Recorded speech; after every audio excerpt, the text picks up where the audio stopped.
سب کہاں کچھ لالا و گل میں نمایاں ہو گئیں، خاک میں کیا صورتیں ہوں گی کہ پنہاں ہو گئیں۔ بسم اللہ الرحمن الرحیم۔ السلام علیکم ناظرین، FM4 کے ٹی وی کے پروگرام اساتیر میں ہوں آپ کا ہوسٹ محمد عثمان۔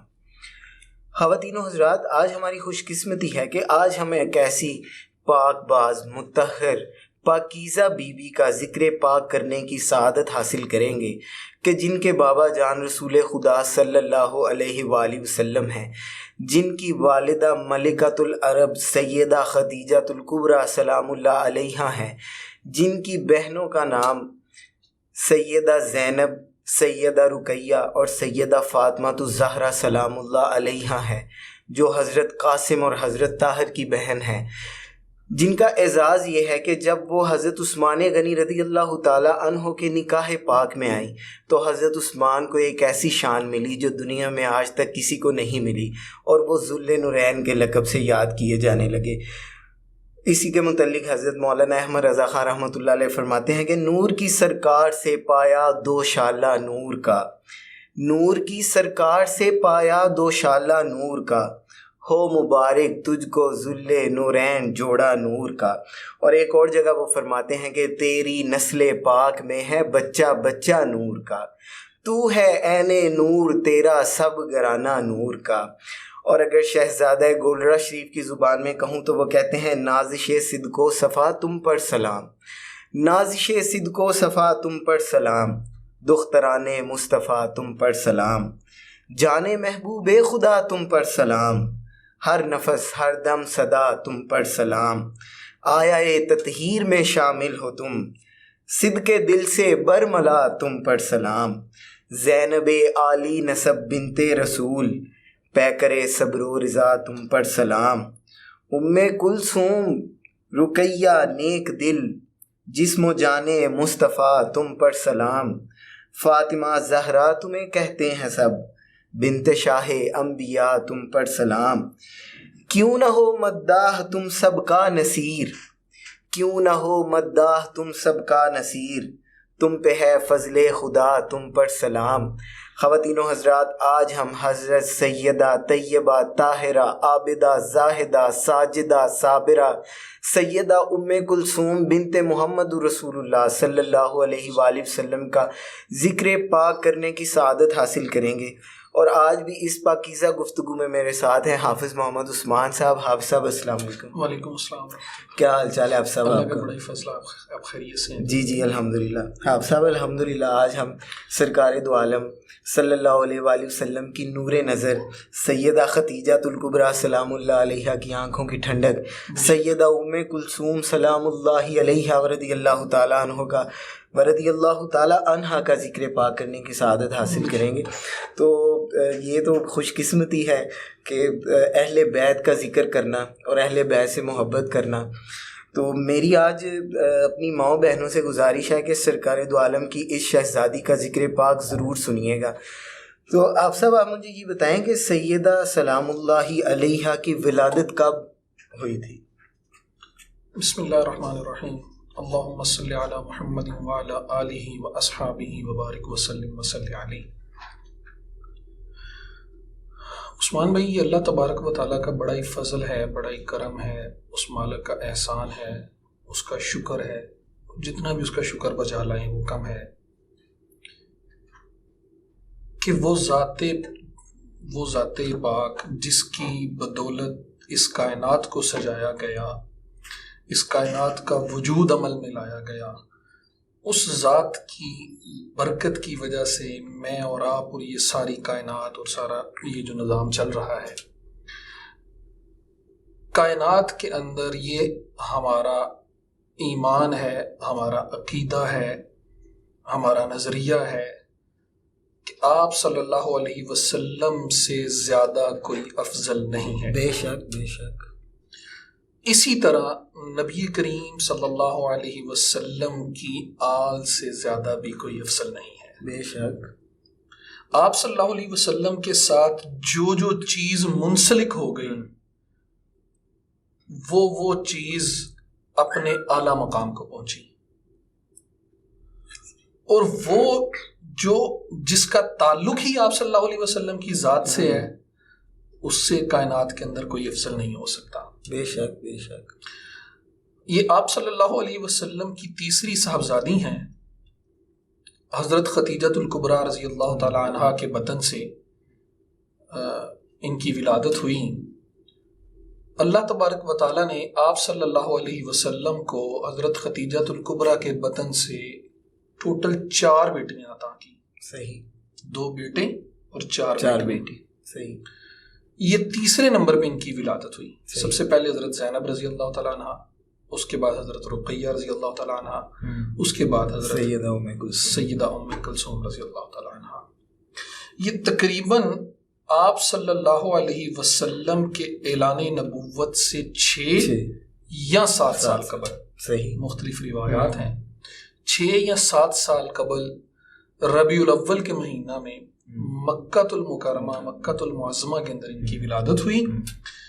نبی کریم صلی اللہ علیہ وسلم کی آغوش میں انہوں نے پرورش پائی. صحیح. سبحان اللہ سبحان اللہ. واہ. حضرت خدیجہ الکبریٰ سلام اللہ علیہ ان کی آغوش میں، ان کے زیر سایہ، اور نبی کریم صلی اللہ علیہ وسلم کی آغوش میں تربیت پائی. اور یہ بعض مورخین نے یہ لکھا ہے، ابن حجر اسقلانی رحمہ اللہ نے، ابن قیم نے، کہ یہ فاطمہ الزہرا رضی اللہ تعالیٰ عنہا سے بھی چھوٹی تھی. صحیح. لیکن جمہور کا موقف یہ نہیں ہے. جمہور کا موقف یہ ہے کہ یہ ان سے بڑی تھی. جب آپ صلی اللہ علیہ وسلم نے اعلان نبوت فرمایا تو اپنی والدہ محترمہ حضرت خدیجہ الکبریٰ سلام اللہ علیہ اور باقی بہنوں کے ساتھ انہوں نے بھی اسی وقت اسلام قبول کیا تھا. اور یہ السابقون الاولون، جی جب پیدا ہی نبی کے گھر میں اعلان نبوت نا، جی میں نے آف دی ریکارڈ جب وہاں پہ بیٹھے ہوئے تھے میں آپ سے بات کر رہا تھا کہ یہ ہمارا ایمان ہے کہ نبی کریم صلی اللہ علیہ وسلم ازل سے نبی تھے اور ابد تک نبی. جی بے شک بے شک. ازل سے نبی آخر الزمان ہے اور ابد تک نبی آخر الزمان. کن فایا کنتے کل دی کل. یہ تو یہ ہمارا ایمان ہے. یہاں بھی بات ہو رہی اعلان نبوت. صحیح. جب آپ صلی اللہ علیہ وسلم نے نبوت کا اعلان کیا، اور وہ کب کیا؟ 40 سال کی عمر میں اللہ تبارک و تعالیٰ کے حکم سے. اس سے پہلے اگر 40 سال اس اعلان کو پوشیدہ رکھا تو اس میں بے شمار حکمتیں تھیں جو اللہ تبارک و تعالیٰ اور نبی کریم صلی اللہ علیہ وسلم بہتر جانتے ہیں. تو ان کے اعلان نبوت کے بعد جو سب سے پہلے قرآن پاک کی جو آیت نازل ہوئی السابقون الاولون، اچھا اس آیت کا جو مصداق بنی ان میں یہ بھی شامل ہے. تو وہ جو آپ فرما رہے تھے کہ رسول پاک سے بہتر پوری دنیا میں کوئی نہیں، ان کے گھر سا کسی کا گھر نہیں، ان کے اصحاب سے کسی کے اصحاب نہیں، ان کی ازواج جیسی کسی کی ازواج، وہ تو بے مثال، اس کی تو کوئی مثال نہیں. ہر چیز آپ صلی اللہ علیہ وسلم کے قدم مبارک جس جگہ کو چھو گئے کائنات میں اس سے افضل کوئی جگہ بے شک بھی. اچھا آپ صاحب آپ مجھے یہ بتائیں کہ بنات رسول صلی اللہ علیہ وآلہ وسلم پر کچھ اعتراضات بھی کیے جاتے ہیں. اصلاح نقطۂ نظر میرا اصل میں اصلاح کرنا ہے، تو اصلاحی عثمان بھائی آپ کا پروگرام بڑا مختصر ہوتا ہے. اس مختصر پروگرام کے اندر میں کوشش کروں گا کہ مختصر وقت میں آپ کے جو سوال ہے میں اس کا جواب دوں. اصل میں جو اس بات پہ اعتراض کرتے ہیں کہ یہ نبی کریم صلی اللہ علیہ وسلم کی صاحبزادیاں ہی نہیں ہیں، در حقیقت انہوں نے اپنے ہی بڑوں کی کتابیں نہیں پڑھی، اپنے بڑوں کا موقف. یہ اعتراض آج یا کچھ عرصہ پہلے اس اعتراض نے جنم لیا ہے، لیکن چونکہ اس وقت معاشرے میں گردش کر رہا ہے تو اس کا جواب دینا بھی ضروری ہے. سب سے پہلے تو یہ اعتراض کرتے ہیں کہ یہ حضرت خدیجہ الکبریٰ رضی اللہ تعالیٰ عنہ اور آپ صلی اللہ علیہ وسلم کی بیٹیاں ہی نہیں تھیں، بلکہ یہ حضرت خدیجہ کی بہن حضرت حالہ ان کی بیٹیاں تھیں. تو اس کے بارے میں انہی کی کتب میں سے ایک معتبر ترین کتاب عمدۃ الطالب فی انساب ابی طالب، اس کے اندر ایک باب ہے نسب قریش کے نام سے. اس کے صفحہ نمبر 230 میں لکھا ہے، میں عربی عبارت نہیں اس کا ترجمہ بیان کرنے لگا ہوں، کہ خدیجہ اور حالہ یہ دونوں خویلد کی بیٹیاں ہیں اور ان کی ماں فاطمہ ہے. صحیح. حالہ کا ایک لڑکا ابو العاص بن ربیع ہوا جسے امین کہتے تھے. رسول اللہ صلی اللہ علیہ وسلم نے اس کا نکاح زینب بنت محمد سے کیا صلی اللہ علیہ وسلم. یہ ان کی کتاب کے اندر جو عبارت ہے میں اس کا ترجمہ نقل کر رہا ہوں. حضرت خدیجہ رضی اللہ تعالیٰ عنہ کے ہاں رسول اللہ صلی اللہ علیہ وسلم سے قاسم اور طاہر نبوت کے بعد پیدا ہوئے، یعنی اعلان نبوت، اور بچپن میں ہی وفات پا گئی، اور فاطمہ، زینب، ام کلثوم اور رقیہ پیدا ہوئی. یہ وہ عبارت، یہ اسی عبارت کا ترجمہ ہے. بالکل. اچھا، اسی کو جو شیعہ کی معتبر ترین کتاب ہے اصول کافی، جیسے ہمارے نزدیک قرآن پاک کے بعد احادیث کو سب سے زیادہ مقام اور مرتبہ دیا جاتا ہے، اور احادیث میں پھر سب سے زیادہ جو مرتبہ دیا گیا وہ بخاری شریف کو دیا گیا، صحیح البخاری. اسی طرح ان کے ہاں جو سب سے زیادہ مقام اور مرتبہ دیا گیا وہ اصول کافی کو دیا گیا. وہ کہتے ہیں کہ اصول کافی ہمارے لیے کافی ہے. یہ اچھا، اصول کافی کی باب التاریخ جلد نمبر 1 صفحہ 227، اس میں عبارت ہے فَوُلِدَ مِنْهَا قَبْلَ بِعْثَتِهِ القاسم ورقیۃ وزینب وام کلثوم وولد له بعد المبعث الطیب والطاہر وفاطمہ. یہ اس کی عبارت کا ایک ٹکڑا میں نے نقل کیا ہے کہ نبی کریم صلی اللہ علیہ وسلم کی بعثت سے قبل حضرت خدیجۃ الکبریٰ کے بطن سے قاسم، رقیہ، زینب اور ام کلثوم، یہ سلام اللہ علیہ السلام، اور ان کی آپ صلی اللہ علیہ وسلم کی بعثت کے بعد طیب، طاہر اور فاطمہ پیدا ہوئے. طیب اور طاہر یہ ایک ہی ہیں، ان کو نام دو ہیں، طیب بھی کہا جاتا ہے اور طاہر بھی کہا جاتا ہے. وہ طیب ہی ہوتا ہے. یہ انہی کی ایک معتبر ترین کتاب. اچھا، ایک اعتراض یہ بھی آتا ہے کہ کم عمر میں نکاح کیا، اگر یعنی یہ مان لیا جائے، بڑا اعتراض ہے کہ یہ آپ صلی اللہ علیہ وسلم کی صاحبزادیاں ہیں، تو آپ صلی اللہ علیہ وسلم کی شادی ہوئی 25 سال کی عمر میں. پہلی ولادت ابو القاسم کی جو حضرت قاسم کی ہوئی وہ تقریباً 29 سال کی عمر میں ہوئی. تو اعلان نبوت سے پہلے 10 سال کے اندر ولادت بھی ہوئی، نکاح بھی ہوا، طلاق بھی ہوئی. اس طرح کا اعتراض آتا ہے. تو اگر اسی اعتراض کو ہم لیا جائے تو سب سے پہلے تو میں پڑھ رہا تھا سیرت المصطفیٰ صلی اللہ علیہ وسلم، مولانا ادریس کاندھلوی رحمہ اللہ کی، انہوں نے لکھا ہے پہلی جلد کے اندر صفحہ 204 میں، وہ کہتے ہیں کہ نکاح ہوا ہی نہیں تھا، صرف اور صرف نسبت طے پائی تھی، رشتہ طے پایا تھا. جو رشتہ سورہ لہب، جب سورہ لہب نازل ہوئی تو اس سورہ لہب کے نازل ہونے کی وجہ سے وہ رشتہ ٹوٹ گیا، یعنی جو رخصتی نہیں ہوئی تھی ابو لہب. ہاں جی بالکل.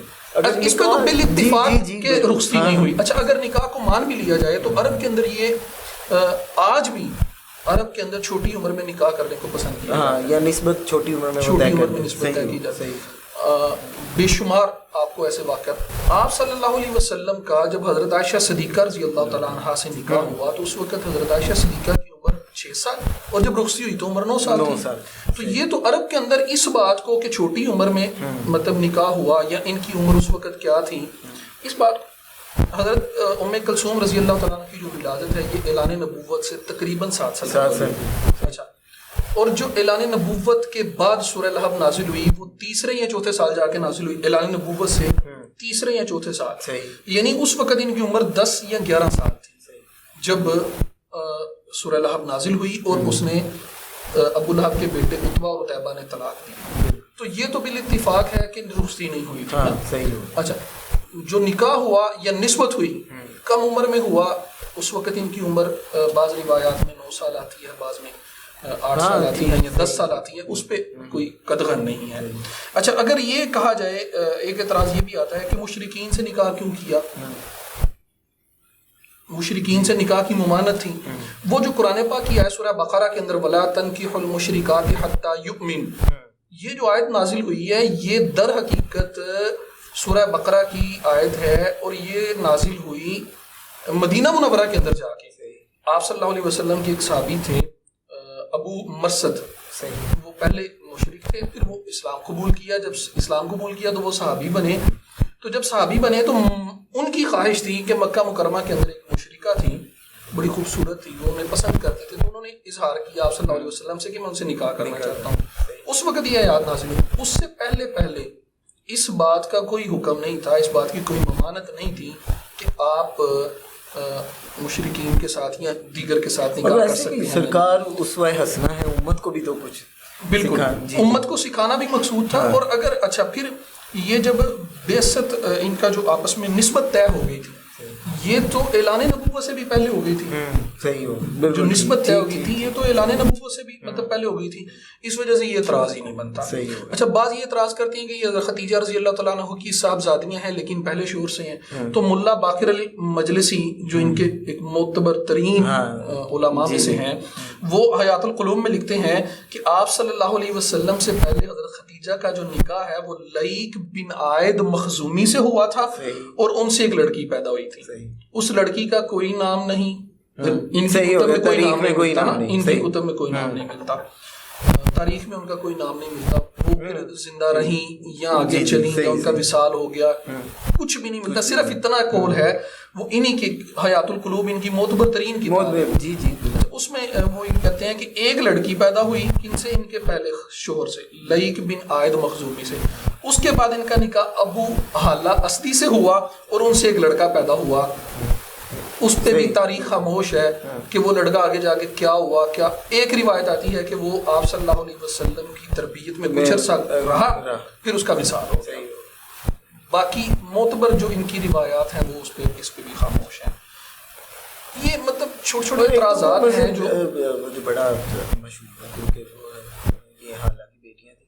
تو سیدہ زینب بنت محمد رضی اللہ تعالیٰ عنہ ان کا نکاح بھی تو ابو العاص سے ہوا تھا اور وہ انہی کے زینب کے بیٹے. جی جی زینب کے بیٹے. اگر یہ مان لیجیے تو یہ تو حقیقی بہن بھائی, حقیقی بہن تو حقیقی بہن بھائی کا نکاح تو ہو ہی نہیں سکتا.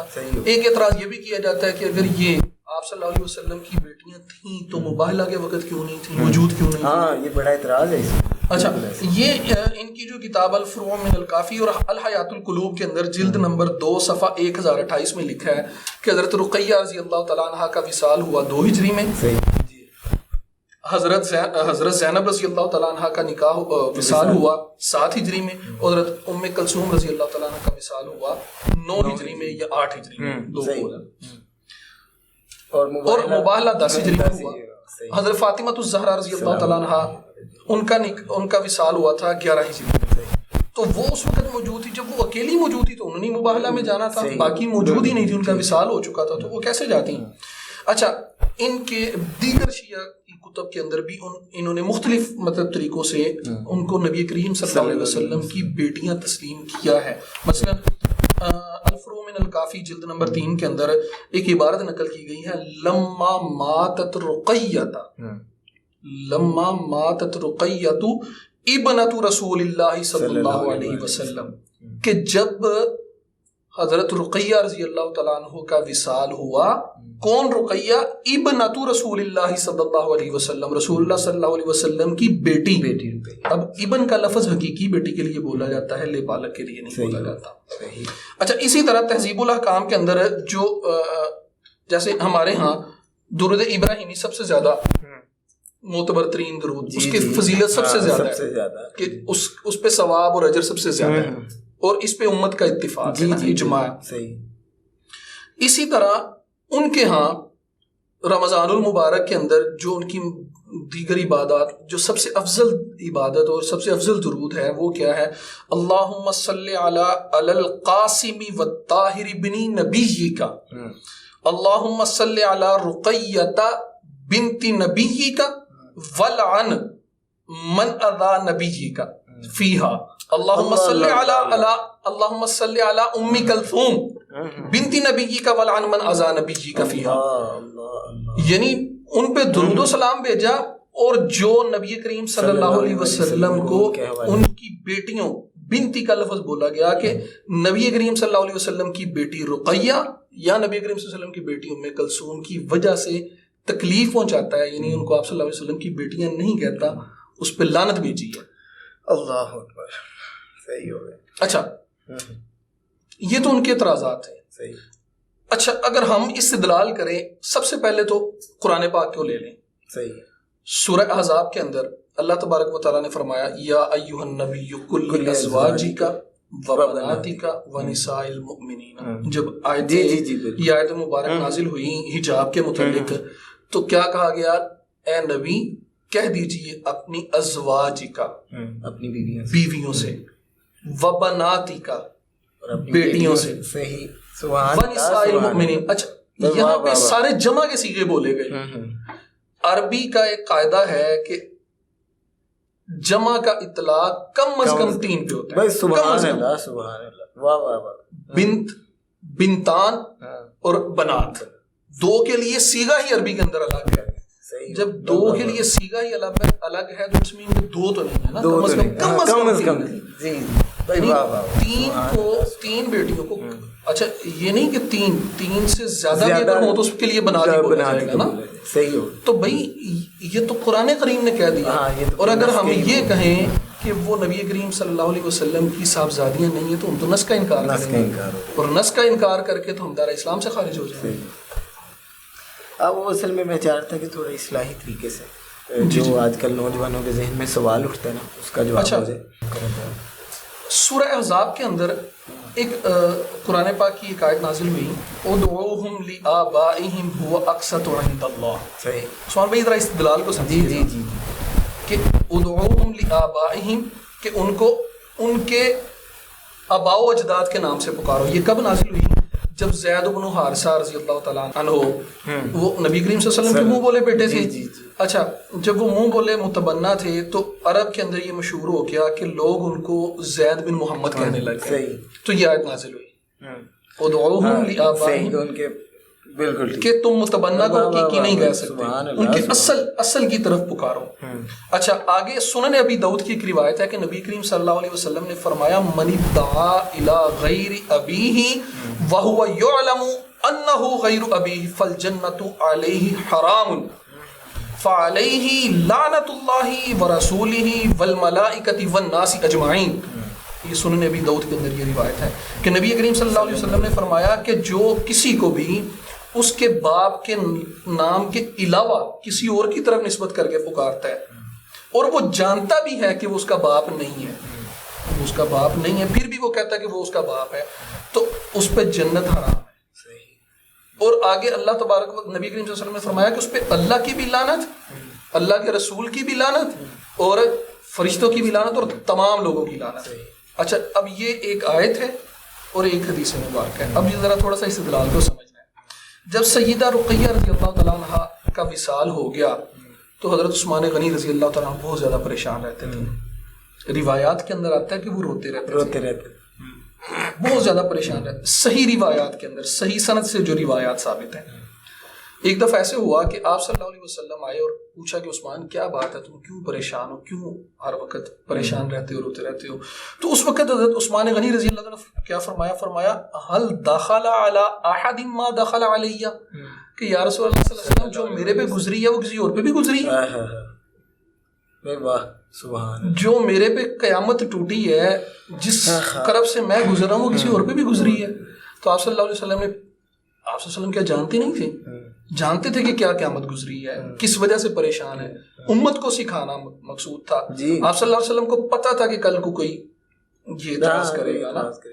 تو آپ صلی اللہ علیہ وسلم نے فرمایا کہ عثمان کیا ہوا، پھر بھی پوچھے عثمان کیا ہوا. تو عثمان غنی رضی اللہ عنہ نے فرمایا کہ ماتت ابنتک، ماتت ابنتک التی تحتی، کہ یا رسول اللہ صلی اللہ علیہ وسلم آپ کی وہ بیٹی جو میرے نکاح میں تھی. ابنتو کا یہاں پہ کہا آپ کی بیٹی. کیا حضرت عثمان غنی رضی اللہ تعالیٰ عنہ کو نہیں پتا تھا کہ آپ صلی اللہ علیہ وسلم نے لعنت بھیجی ہے اس پہ جو کسی اور کی طرف نسبت کرتا ہے؟ تو اگر یہ آپ صلی اللہ علیہ وسلم کی بیٹیاں نہیں تھی تو آپ صلی اللہ علیہ وسلم نے حضرت عثمان غنی رضی اللہ عنہ کو روکا کیوں نہیں؟ یہ ایک چھوٹے سے بات میں اپنے اس بات کو ختم کرتا ہوں، آپ کے پروگرام کا وقت بھی مختصر ہوتا ہے. حضرت ابن عباس رضی اللہ تعالیٰ سے ایک روایت مروی ہے کہ وہ فرماتے ہیں کہ ایک دن نبی کریم صلی اللہ علیہ وسلم عصر کے بعد امامت سے فارغ ہوئے تو شہزادے آ گئے، دونوں شہزادے، حضرت امام حسن اور حضرت امام حسین رضی اللہ تعالیٰ رضوان اللہ علیہ مجمعین. ایک آ کے آپ صلی اللہ علیہ وسلم کے دائیں کندھے پہ سوار ہو گئی اور ایک بائیں کندھے پہ سوار ہو گئی. تو آپ صلی اللہ علیہ وسلم نے فرمایا الا اخبرکم بخیرکم، سنو میں تمہیں خبر دیتا ہوں ان میں سے تم، یعنی یہ جو تم میں سے بہتر، یہ تم میں سے بہتر ہے. کیسے؟ فرمایا کون بہتر ہے؟ جدو و جدت، جدن و جدتن. اچھا 8 رشتے یہاں پہ گنائے، جدن و جدتن و ابن و امن و عمن و عمتن، چچا چچی، ماں باپ، دادا دادی، و خالن و خالتن، ماموں اور خالائن. سبحان اللہ. اچھا اسی حدیث کے ضمن میں نبی کریم صلی اللہ علیہ وسلم نے آگے فرمایا وخالتہما، ان دونوں کی ہما ضمیر کن کی طرف لوٹ رہی ہے؟ حضرت امام حسین اور حضرت امام حسن رضوان اللہ علیہ مجمعین. ان دونوں کی خالائیں کون ہیں؟ آگے ان کا نام لیا، وخالتہما زینب ورقیۃ وام کلثوم. سبحان اللہ سبحان اللہ، واہ. اچھا یہاں پہ عثمان بھائی ہمارا استدلال تو مکمل ہو جاتا ہے، لیکن ایک آپ کی اور اپنے دل کی تسکین کے لیے اس روایت کو مکمل کر دوں. آپ صلی اللہ علیہ وسلم نے آگے فرمایا کہ سارے جنتی ہیں. سبحان اللہ. یہ 8 کے 8 یہ جنتی ہیں. وہما جنتان وہما فی الجنہ، اور وہ دونوں یعنی شہزادے جنتیوں کے سردار ہیں. اچھا آگے کیا فرمایا؟ فرمایا ومن احبہما فہو فی الجنہ. سبحان اللہ، کہ جو ان دونوں سے محبت کرے گا وہ بھی جنت. کیا بات. تو یہ میرے اور آپ کے لیے اور ساری امت کے لیے، جو ان سے محبت کرے گا وہ بھی جنت. واہ واہ واہ، ماشاء اللہ حافظ صاحب، اللہ تعالیٰ آپ کو اس کا اجر عطا کرے. اچھا آپ سب، سیدہ سلام اللہ علیہا کی جو زندگی ہے وہ تو بے شک قابل تقلید. انہوں نے جو اپنے والد سے اور والدہ سے وفا کی، شعیب ابی طالب کے جو معاملات تھے اس میں ثابت قدمی سے ساتھ رہیں. تو اب وقت مختصر ہے، تو آپ مجھے سیدہ کی سیرت کے متعلق مختصر اور ان کے وصال پاک کے متعلق بتا دیں کہ سیدہ کا وصال پاک کب ہوا تھا. عثمان بھائی، آپ صلی اللہ علیہ وسلم کی صاحبزادیاں کسی کا بھی، چاروں میں سے کسی کا بھی جب تذکرہ آتا ہے، جب نام آتا ہے تو کچھ چیزیں خود بخود ذہن میں آتی ہیں.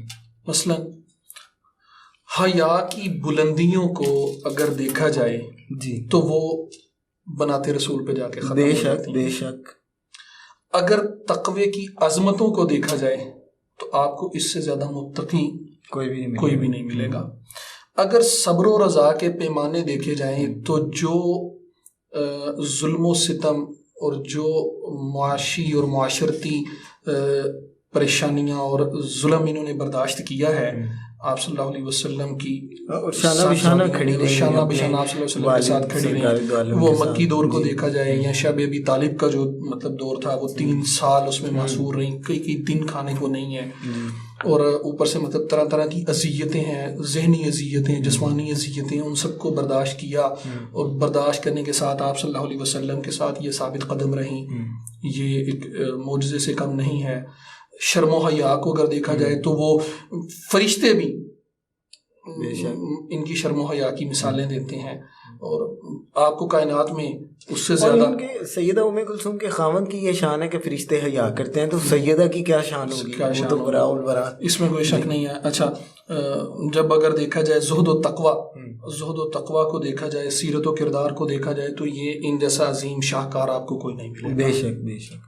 تو اگر آپ نے پہلے ہی کہہ دیا تھا کہ مختصر وقت میں، تو مختصر تو میرا خیال ہے کہ جامع اور معنی ان کی سیرت یہی ہے. اگر اس پہ تفصیل سے بات کریں تو آج آپ کے پروگرام کا زیادہ حصہ اعتراضات میں چلا گیا، ورنہ ان کی سیرت کے متعلق اگر کئی پروگرام بھی کریں تو مقصد صرف اعتراض وہ بھی ان کی سیرت کا حصہ ہے. جی بالکل، وہ صرف یہ تھا کہ ہماری نوجوان نسل کے جو سوالات ذہن میں ابھرتے ہیں اس کا جواب. جی عثمان بھائی، وہ سیرت کا حصہ ہیں. وہ ہم ان کو کسی صورت بھی سیرت سے باہر نہیں نکال سکتے.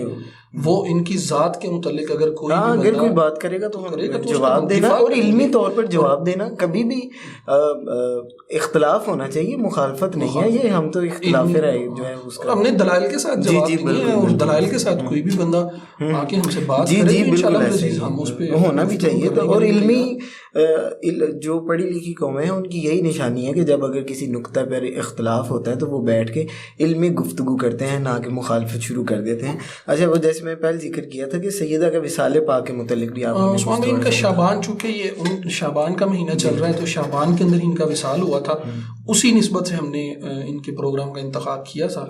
شعبان 8 ہجری کا قول ہے، لیکن راجہ قول یہ کہ 9 ہجری کو ان کا وصال ہوا. شعبان 9 ہجری کو ان کا وصال ہوا تھا. مدینہ المنورہ کے اندر ہی یہ مدفون ہے، جنت البقیع میں.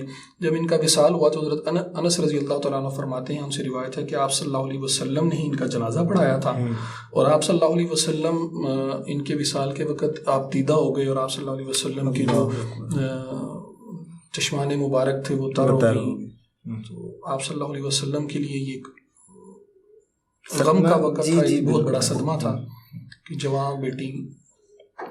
آپ سب بہت شکریہ آپ کا، اللہ تعالیٰ آپ کو اس کی جزا عطا کرے۔ آمین۔ خواتین و حضرات، ہمیں بھی چاہیے کہ رسول پاک صلی اللہ علیہ وآلہ وسلم کے گھر والوں کو اور ان کے صحابہ کرام اور صحابیات کی زندگی کو پڑھیں تاکہ ہم اپنی زندگیوں میں بہتری لا سکیں۔ پروگرام پیش کرتے ہوئے کہیں کوئی غلطی، کوتاہی، غفلت، سستی ہوئی تو میں اپنے اللہ کی بارگاہ سے معافی کا خواستگار اور توبہ کا طلبگار ہوں۔ اگلے پروگرام تک کے لیے اجازت دیجیے۔ والسلام علیکم ورحمۃ اللہ وبرکاتہ۔